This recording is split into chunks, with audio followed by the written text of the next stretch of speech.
Hi, everyone. So on a night with snow, it's probably kind of unimaginable to think in just a few weeks we're going to be looking at baseball season and spring training. Yeah. So it's nice for spring, and one year.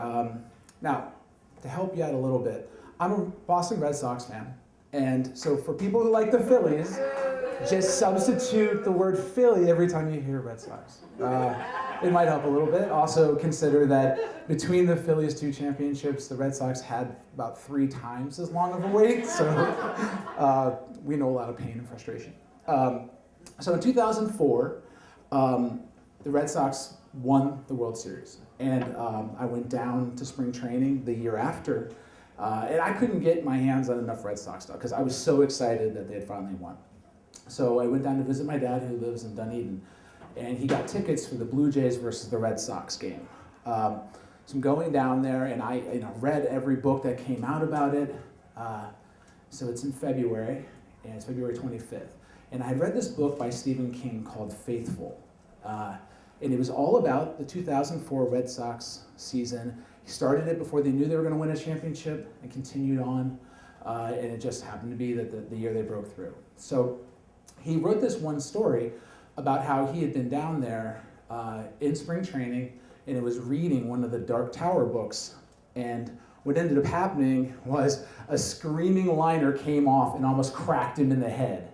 And he had this idea in the back of his head that it would just be like a writer to get killed at a baseball game while working on a manuscript. So so I was down there at this game in February. Beautiful in Dunedin, it's all green. Red Sox only brought half their squad, so there's nothing to be excited about on the field. And so about an inning in, I look down and I see Stephen King sitting behind the dugout just the way he had described it in the story. So that's like an unusual thing, right? So it's almost like going to like a Louis C.K. concert and having like Jerry Seinfeld be sitting in the audience next to you, It's like going to see Jay-Z and then Beyonce is sitting next to you. It's like, well, maybe it's not really like that. But for me, I'm a writer, so for me it was like that moment. So the entire game, I'm sitting there and I'm watching, right? Okay, is that him? I don't know. I don't know what his wife looks like. I don't know any of the people he's with. There's a guy who sits down next to him, and my wife and I are talking, and she says, well, who's the guy next to him if he's down here? And I said, well, I don't know, maybe it's his editor. So we keep looking.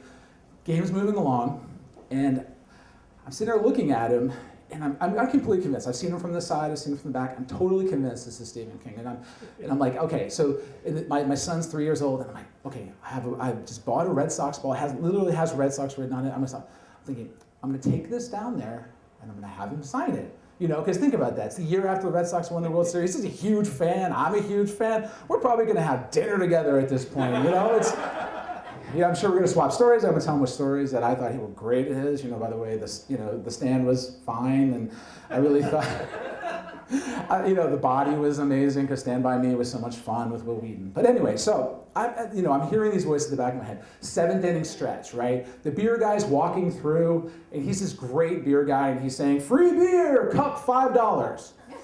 So I walk down, and I'm like, this is my moment. I start creeping down. I'm thinking, how am I going to do this? Tap the shoulder. Okay, so I walk down, and I just very, quietly I walk down, and I tap him on the shoulder, and I said, "Excuse me, are you Stephen King?" And he looks at me, and he goes, "No." Turns back around, starts watching, nothing, because it's the 7th inning stretch. So I turn around, and I'm mystified. I'm not sure what to do. I'm like, I just told somebody who doesn't look like Stephen King, who looks like Stephen King, but he's not. So I'm thinking to myself, this is not the most attractive person to accuse anyone of being. Because if you've seen him, he's sort of emaciated. He's had some former drug issues. He wasn't that good looking before. Anyway, so I start walking back, tail between my legs, all the way back to my seat. And my wife said, "What happened? I didn't see him sign anything." And I said, "He says it isn't him." And she says to me, "I bet you he tells that to everybody because he doesn't want to be bothered." I'm thinking, I sit down and I'm like, so for the next, last 2.5 innings of the game, I'm looking at him. Part of me is like, no, there's no way that's him. And part of me is like, I just horrified this guy by telling him he was, even though he wasn't. So I guess when I look back on that story, I never will really know whether that was Stephen King. And a lot of people say, you should never meet your heroes.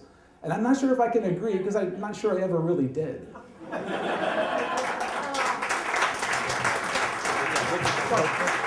So long, everybody.